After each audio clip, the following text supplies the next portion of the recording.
The alarm bells rang through the great hall of the Galactic Council. Red lights flashed on every wall. Commander Su-Jin sat in the back row and watched as alien leaders rushed to their seats. She had never seen them move so fast before. Admiral Kiro walked to the center of the hall. His blue skin looked pale under the bright lights. The tall alien's forearms shook as he held up a data pad. "We have a problem," he said. His voice echoed in the large room. "The Vorthans have taken another system." The hall fell silent. So-Jin could hear her own heart beating. She knew about the Vorthans, everyone did. They were the nightmare that kept peaceful species awake at night. "How many this time?" asked President Vell. The old reptilian leader's scales had turned dark, gray with worry. 17 systems in 6 months, Kiro answered. "No survivors, no witnesses, they leave nothing behind but empty worlds." A wave of fear moved through the crowd. The Centaurian delegates whispered to each other in their musical language. The rock-like granite people made grinding sounds that meant they were scared. Even the proud Zephyrians looked worried. Su-Jin had studied the reports. The Vorthans were not just conquerors. They were destroyers. When they took a world, they killed everything that lived there. Plants, animals, people, nothing survived. They turned living planets into dead rocks floating in space. "We need to know more," President Vell said. "Someone must go to their border worlds. We need to see how they fight." The hall became quiet again. This was not a request anyone wanted to answer. Going near Vorthon space meant death. Everyone knew this. "Any volunteers?" President Vell asked. The silence stretched on. Su-Jin looked around the hall. These were the greatest military powers in the galaxy. The Centaurians had ships bigger than cities. The granite people could build weapons that cracked planets. The Zephyrians moved faster than light itself, but none of them wanted to face the Vorthans. Admiral Kiro tried again. "This mission is very important. We need to understand their tactics, their weapons, how they move so fast through space." Still, no one spoke up. The alien leaders looked at their hands or stared at the ceiling. Anything to avoid making eye contact with President Vell. Su-Jin felt something stirring in her chest. It was the same feeling she got when bullies picked on smaller kids back in school. The same anger she felt when people said humans were too weak to join the galactic community. She stood up. Every eye in the hall turned to look at her. She was small compared to most of the aliens around her. Her brown hair was tied back in a simple ponytail. She wore the basic gray uniform of the Terran Defense Corps. Nothing fancy or impressive. "The Terran Corps volunteers," she said. Her voice sounded tiny in the huge hall. For a moment, nobody moved. Then someone started laughing. It was Counselor Threx, a tall Zephyrian with purple skin and silver eyes. Soon others joined in. The laughter echoed off the walls. "Commander," Threx said, trying to control his laughter. "With respect to your people, this mission needs real military power. Humans are brave, yes. But you are new here. You have been in space for what? 50 years? The Vorthans have been conquering for 1,000. More laughter rippled through the crowd. Su-Jin felt her face turn red, but she did not sit down. "Your ships are small," continued Admiral Kiro, trying to be kind. "Your weapons are basic. The Vorthans have technology we do not understand. They have ships that can destroy moons." "That is true," Su-Jin said calmly. "Our ships are small, but small can be good sometimes." This brought more laughter. A delegate from the Spiral Arm Federation made a joke about humans and their cute little boats. Others joined in with their own comments about human weakness. President Vell raised one of his clawed hands for silence.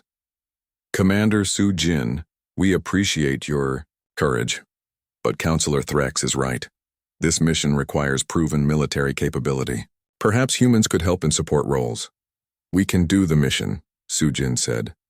She kept her voice level and calm. "Give us the coordinates. We will go." "Child," said an ancient delegate from the Crystal Worlds, "do you understand what you are saying?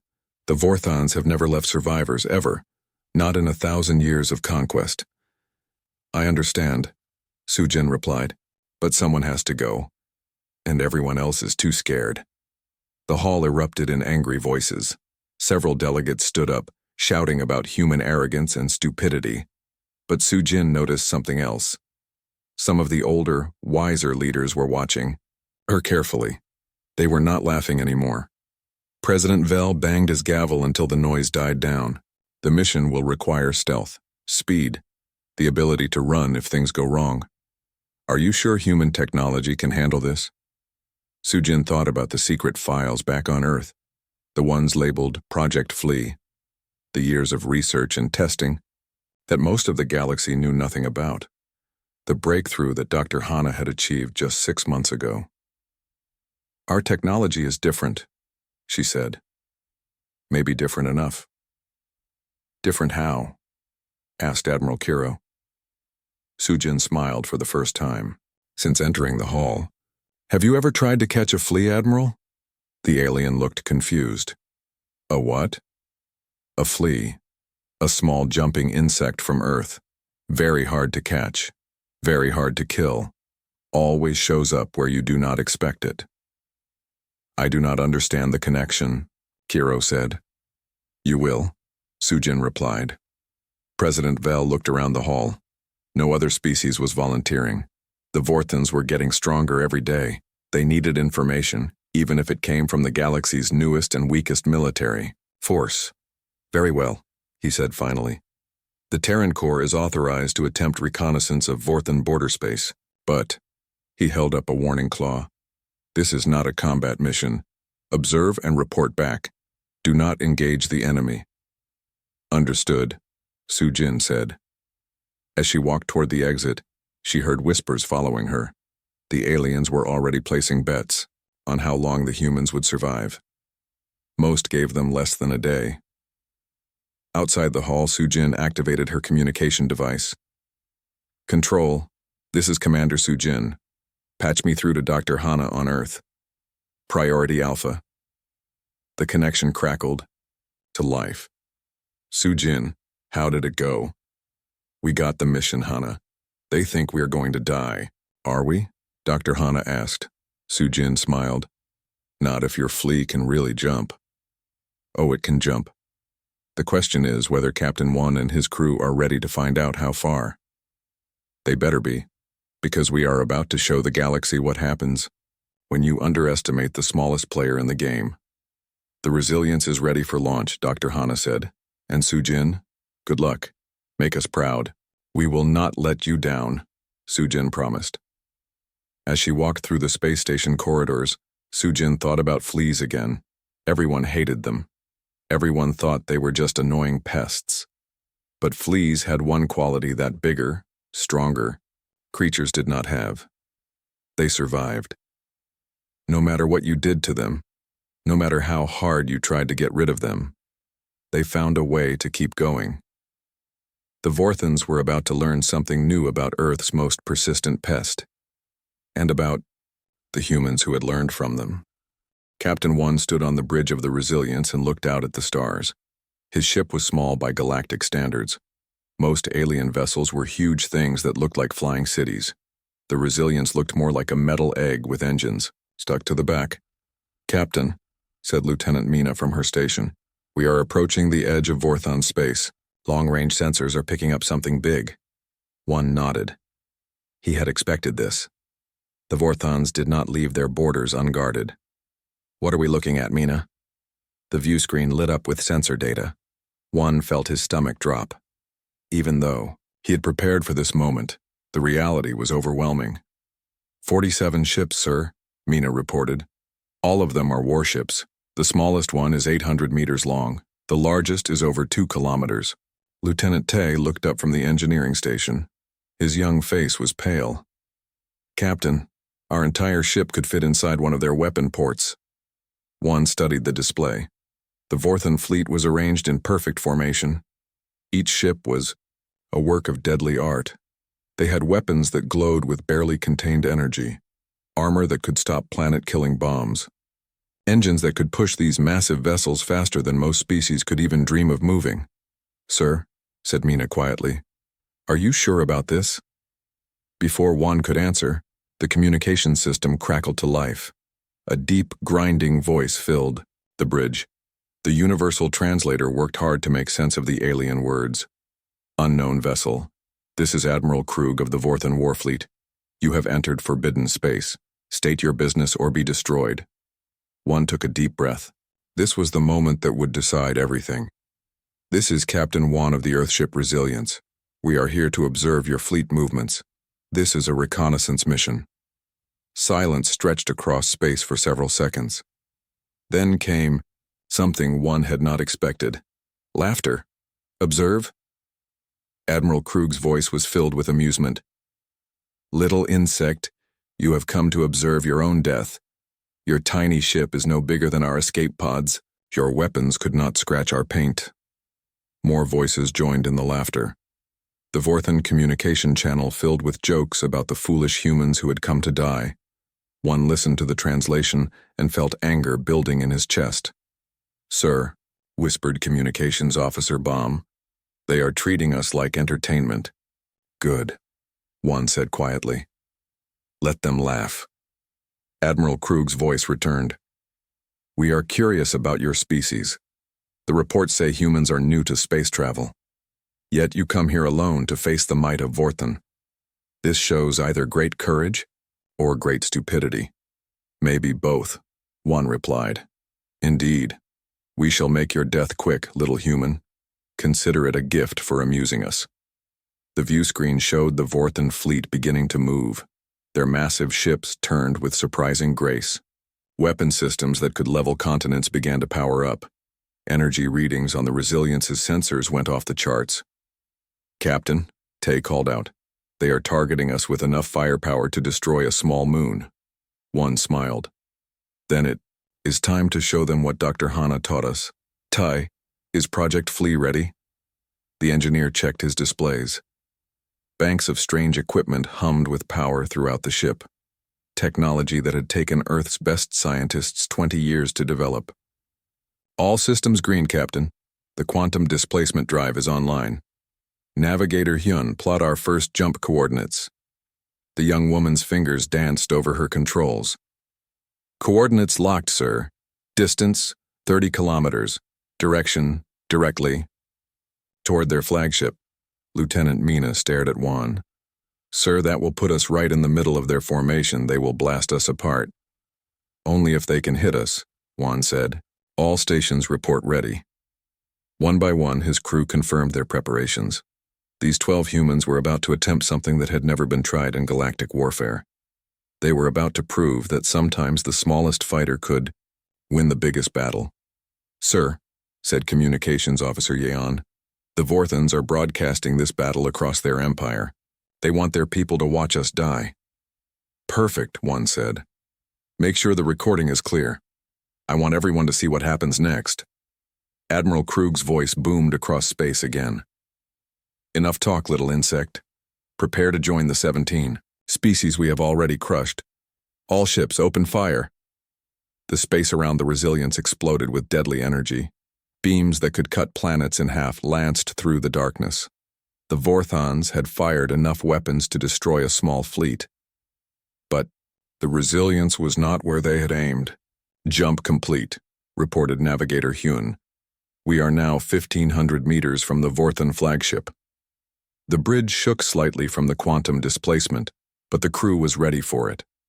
They had trained for months to handle the effects of instant space-folding travel. What? Admiral Krug's voice had lost its amusement. Where did they go? Sir, reported Mina with a grin. Their sensors cannot track our jumps. The quantum displacement happens too fast for their computers to follow. One looked at the tactical display. The Resilience was now floating in the middle of the Vorthan formation. Massive warships surrounded them on all sides. It should have been certain death. All ships, Admiral Krug ordered. Target the human vessel. Fire at will. 47 of the galaxy's most powerful warships opened fire at the same time. The space where the Resilience had been became a ball of pure destruction. Jump, one ordered calmly. The ship vanished again, reappearing 2 kilometers away behind a Vorthan destroyer. Again, Admiral Krug shouted. Where are they now? The Vorthons fired again and again. Each time, the Resilience disappeared just before the energy beams reached it. The small human ship jumped around the battlefield like an insect avoiding a fly swatter.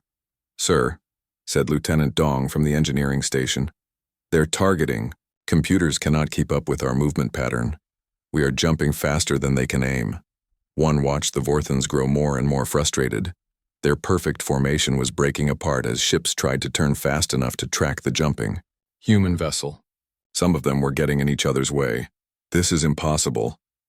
Admiral Krug's voice had turned from amusement to anger. No ship can move like that. Apparently we can, Juan replied over the open channel. You are just running away, coward. Face us in real battle. Juan looked around at his crew. They were all grinning now. The fear was gone, replaced by excitement.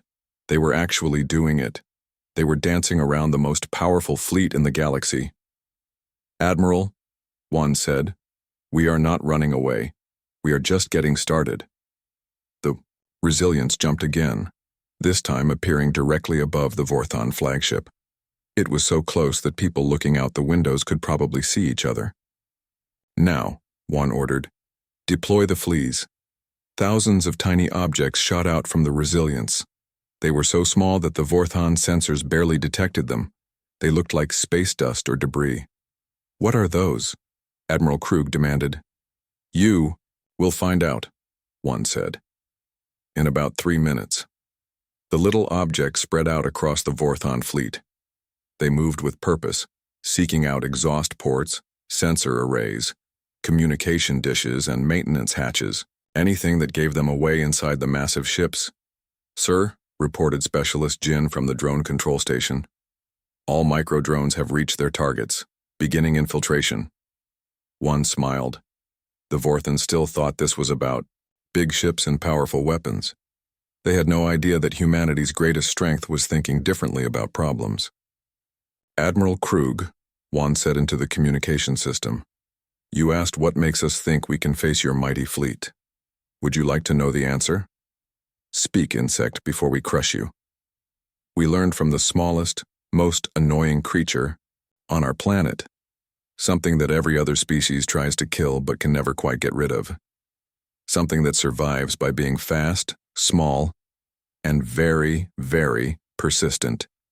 You speak in riddles. No riddles, one said. Just a simple truth.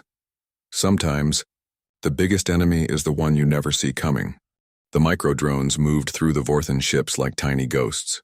Each one was no bigger than a marble, but packed with technology that Earth's best engineers had spent decades developing.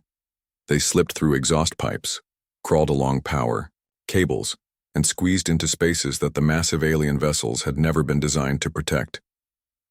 On the bridge of the Resilience, Specialist Jin watched the drone feeds on her screens. Captain, drones are inside 34 enemy ships, moving to primary targets now. Captain Juan studied the tactical display. The Vorthon fleet was still firing at empty space, trying to hit a target that refused to stay in one place long enough to be destroyed. Their perfect formation had completely broken down. Some ships were actually blocking each other's shots. Sir, reported Navigation Officer Hyun, the enemy flagship is trying to ram us. One looked at the view screen. Admiral Krug's massive ship was indeed moving toward them, its bow glowing with the heat of its powerful engines. The flagship was over 2 kilometers long and massed more than a small moon. If it hit the Resilience, there would not be enough pieces left to find. Jump, one ordered. The Resilience vanished and reappeared behind a Vorthon cruiser.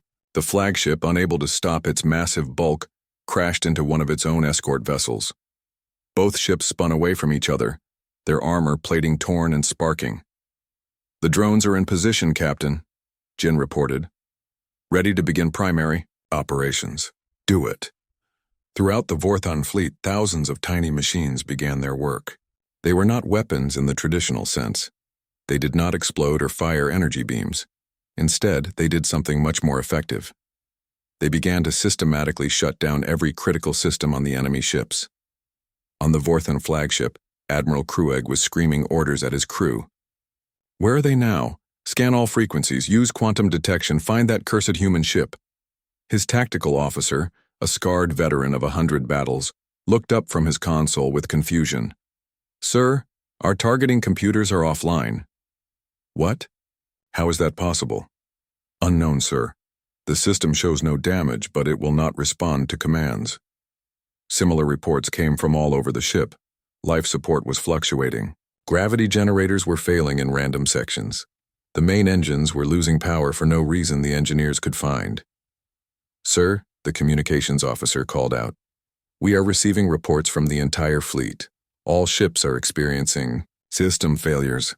Admiral Krug's 4 eyes blazed with anger. This is sabotage. Search the ships. Find the infiltrators. But there was nothing to find. The micro-drones were too small and too well hidden. They moved through the ship's systems like a disease, turning off critical components and scrambling computer networks. The Vorthons had built their vessels to withstand attacks from outside. They had never considered that the real threat might come from within. On the Resilience, Captain Wan watched the enemy fleet's energy readings drop across all ships. Status report, Jin. 39 ships have lost primary weapons control.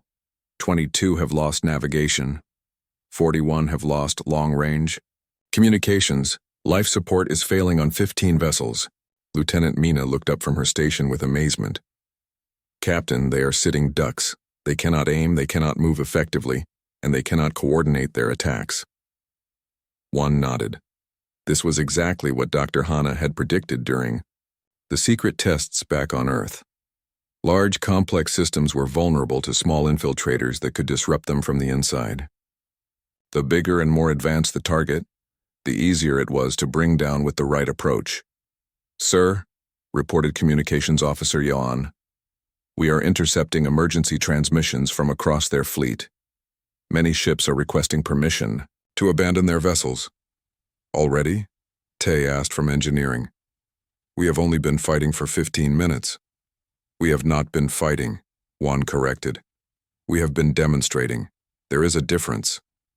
Admiral Krug's voice came over the communication channel again, but it sounded different now.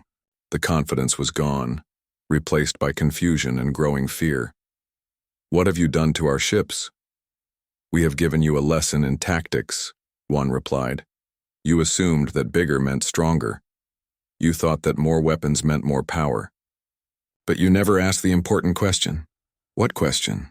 What can a flea do when it gets inside your armor? The Vorthon fleet was now completely helpless. Ships that could destroy planets drifted in space like broken toys. Their crews were trapped inside vessels that no longer obeyed commands. The most feared military force in the galaxy had been defeated by 12 humans in a ship the size of a shuttlecraft. This is impossible, Admiral Krug said. Our ships are the most advanced in the galaxy. Our defenses are perfect.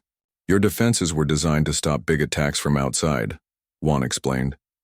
Massive energy beams, heavy missiles, boarding parties with hundreds of soldiers. You never prepared for thousands of tiny infiltrators that could slip past your armor and attack your systems directly. Lieutenant Dong looked up from his engineering station. Captain, should we finish them off? One considered this. The Vorthon fleet was completely at their mercy. The Resilience could jump from ship to ship, planting charges or releasing more destructive drones. They could wipe out the entire fleet without breaking a sweat. No, he said finally. That is not why we are here. Sir, Mina asked. We came to gather intelligence and show them our capabilities. We have done both. Admiral Krug, are you listening? I am listening, came the bitter reply. Good. I want you to remember this moment. Remember how it felt to have all your power stripped away by something you could not even see. Remember how helpless your mighty fleet became when faced with an enemy that fought differently than you expected. What do you want? I want you to go back to your empire and tell them what happened here. Tell them that humanity is not as weak as they assumed. Tell them that we have learned things about warfare that they do not understand.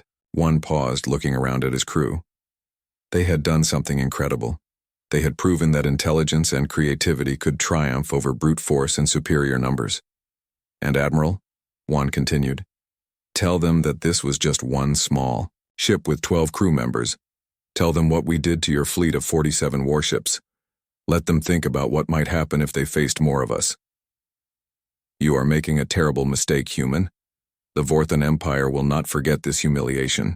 We will return with more ships, better defenses. You are welcome to try, one said. But remember, evolution never stops.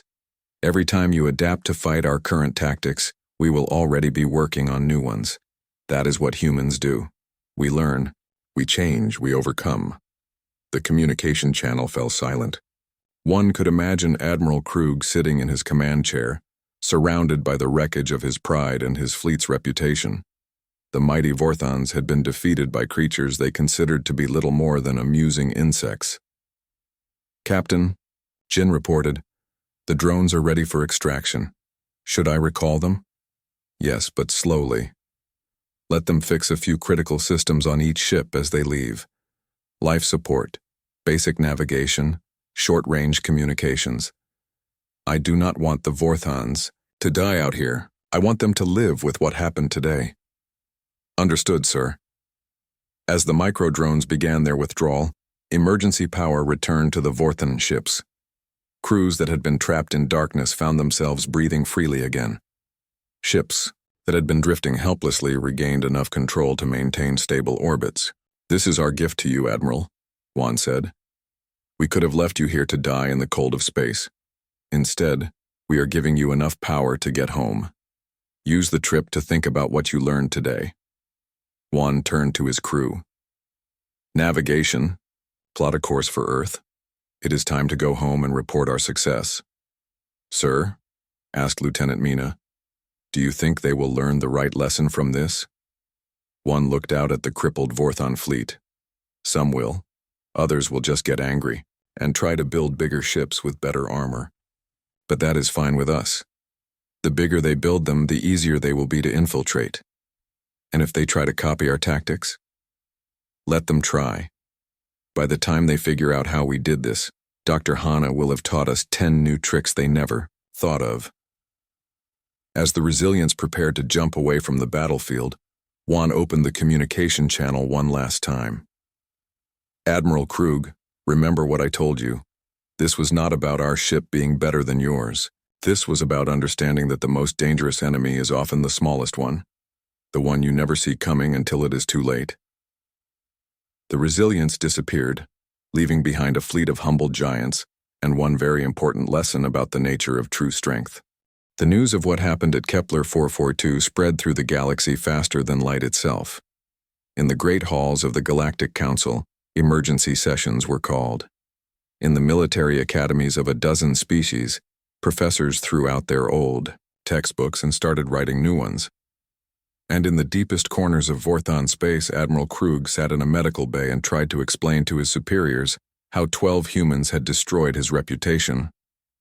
Commander Su-Jin stood before the Galactic Council again, but this time the atmosphere was very different. Instead of laughter, there was stunned silence. Instead of dismissive comments, there were requests for detailed explanations. The same aliens who had mocked humanity's offer to help were now studying every word she spoke. Let me understand this correctly, said President Vell, his reptilian features showing deep concentration. Your single ship disabled an entire Vorthan war fleet without firing a single traditional weapon? That is correct, sir, Su-Jin replied.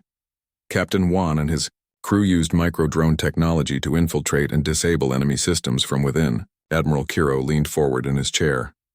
These micro-drones, how small are they exactly? Each drone is approximately 2 centimeters in diameter. They are designed to slip through gaps in armor and hull plating that larger infiltration devices cannot access. The hall buzzed with whispered conversations. Several alien species were frantically taking notes on their data devices. Others were already sending messages back to their homeworlds, probably ordering their military scientists to begin similar research programs immediately. Counselor Thrax, who had laughed at the humans just weeks before, now looked pale and worried. Commander, how many of these drones can your ship carry? Su-Jin smiled. That information is classified, Counselor, but I can tell you that the Resilience is just the beginning of our capabilities. President Vell raised a clawed hand for silence. The Council requires a full tactical report.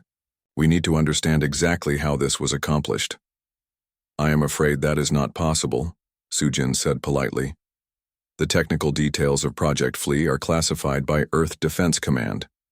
What I can share is the strategic thinking behind our approach. Which is? Asked the delegate from the Crystal Worlds. Simple. While other species focused on building bigger ships and more powerful weapons, humans studied the problem differently. We looked at how small creatures on our planet survive against much larger predators. We learned from them. The alien leaders exchanged glances. This was not the kind of military thinking they were used to. For thousands of years, galactic warfare had followed the same basic rules: bigger ships, stronger armor, more devastating weapons. The idea that tiny infiltrators could be more effective than massive battleships was completely foreign to most species. Dr. Hana appeared on the main communication screen, broadcasting from Earth. Honored Council members, if I may explain the scientific principles behind our success. President Vell gestured for her to continue. Most military technologies in the galaxy are designed around the concept of overwhelming force, Dr. Hana began. Ships are built to withstand massive explosions and energy attacks. Armor is designed to stop planet-killing weapons.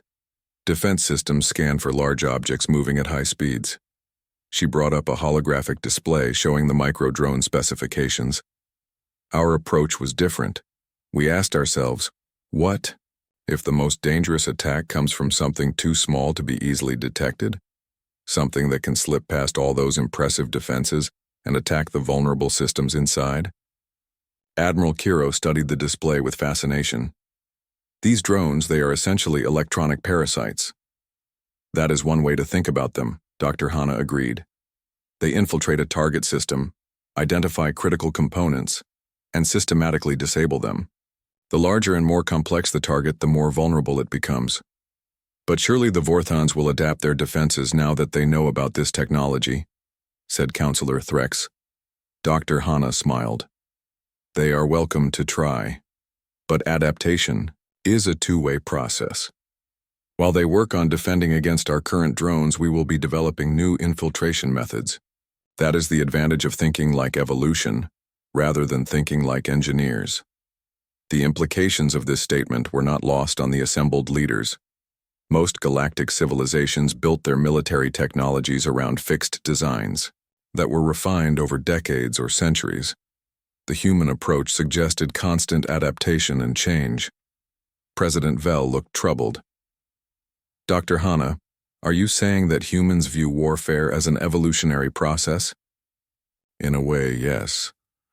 On Earth, our most successful species are not the largest or strongest. They are the ones that adapt fastest to changing conditions. We have applied that same thinking to military strategy. The hall fell silent as the alien leaders absorbed this information. They were beginning to understand that they were not just dealing with a new weapon or tactic. They were facing a completely different philosophy of warfare. There is something else the Council should know, Sujin said. The Resilience was not operating alone during the engagement. Every eye in the hall turned to her. What do you mean? President Vell asked. Our ship was supported by additional assets in the Kepler 442 system, assets that remained hidden throughout the battle. The silence in the hall was deafening. Admiral Kiro was the first to speak. How many ships? That information is classified. But I can tell you that what Admiral Krug faced was just a small demonstration of our actual capabilities. Counselor Threx stood up from his chair. You are saying that there were more human ships in the system? Ships that the Vorthons never detected. The Vorthons were focused on tracking one jumping target, Sujin explained. They did not scan for stationary vessels using passive stealth technology. Our other ships remained hidden and ready to intervene if the Resilience had encountered serious problems. The implications hit the alien leaders like a physical blow. The humans had not just defeated a Vorthon fleet with superior tactics. They had done it while holding back most of their forces. The victory at Kepler 442 was not humanity's best effort. It was just a small sample of what they could do. How many ships does Earth actually have? Asked the delegate from the Spiral Arm Federation. Enough, Su-Jin replied simply. Dr. Hana cleared her throat from the communication screen. If I may address the Council's concerns about galactic stability. President Vell nodded for her to continue. Humans have no interest in conquest or expansion at the expense of other species. Our goal is defensive, to protect ourselves and our allies from threats like the Vorthan Empire. We shared our success with the Council because we believe cooperation is stronger than competition. But what if other species try to steal your technology? Asked Admiral Kiro. What if they reverse engineer your drones or try to copy your quantum displacement systems? They are welcome to try, Dr. Hana said with a slight smile. But I should mention that our drones have built-in security features. Any attempt to disassemble them results in complete molecular dissolution. As for our jump drives, they require a specific understanding of quantum mechanics that took our best physicists 30 years to develop. The message was clear. Humanity was willing to share the benefits of their technology, but not the technology itself. Other species would have to develop their own solutions or rely on human protection. Counselor Threck sat back down, looking thoughtful. Commander Su-Jin, what does Earth want in return for this demonstration? Recognition, Su-Jin said. We want the galaxy to understand that humans are not the weak newcomers that everyone assumed we were. We want our voices to be heard in council decisions, and we want other species to think twice before they dismiss us as insignificant. President Vell nodded slowly. I think it is safe to say that no one will make that mistake again. The session continued for several more hours, with alien military leaders asking detailed questions about human tactics and capabilities. But Su-Jin noticed that the tone had completely changed. Instead of condescension, there was respect. Instead of dismissal, there was genuine interest in learning from human innovations. As the meeting finally ended, Admiral Kiro approached Su-Jin privately. Commander, may I ask you something? Of course, Admiral. When you volunteered for this mission, did you know it would work? Were you confident that your people could defeat the Vorthans? Su-Jin considered the question carefully. Honestly, Admiral, we were not certain, but we knew that doing nothing would guarantee failure. Sometimes, the best strategy is to try something that your enemy thinks is impossible. Kiro nodded. You have taught us all a valuable lesson today. I hope our species can learn to think as creatively as yours does. As Su-Jin left the council chambers, she reflected on how much had changed in just a few weeks. Humanity had gone from being the galaxy's newest and weakest member to being one of its most respected military powers. And they had done it not by building bigger ships or more powerful weapons, but by thinking differently about the nature of warfare itself. Flea had proven that sometimes the smallest bite could bring down the largest opponent. 6 months after the battle at Kepler 442, the galaxy was a very different place. The Vorthan Empire had stopped its expansion completely. Their war fleets remained in their home systems, afraid to venture into space where small human ships might be waiting. Other aggressive species had also become much more cautious about starting conflicts. Captain Wan sat in his ready room aboard the Resilience, reading the latest intelligence reports. The ship was docked at Galactic Station 1, humanity's first major construction project outside the solar system. Through his window, he could see dozens of human vessels coming and going. Most of them were small, fast ships built on the same principles as the Resilience. Lieutenant Mina entered the room carrying a datapad. Captain, you asked for the fleet status report. One accepted the pad and scrolled through the numbers. What he saw made him smile. 347 ships now operational, and Dr. Hana says another 100 will be ready next month. The other species are starting to notice, sir, Mina said. Long-range sensors are picking up alien scout ships trying to get accurate counts of our fleet size. Let them look, Juan replied. Transparency works in our favor now. The more they know about our numbers, the less likely they are to test our resolve. The door chimed and Communications Officer Yan entered. Captain, we have a priority message from Admiral Su-Jin. She wants to speak with you immediately. One activated the secure communication system. Su Jin's face appeared on the screen, but she looked worried. "1, we have a problem.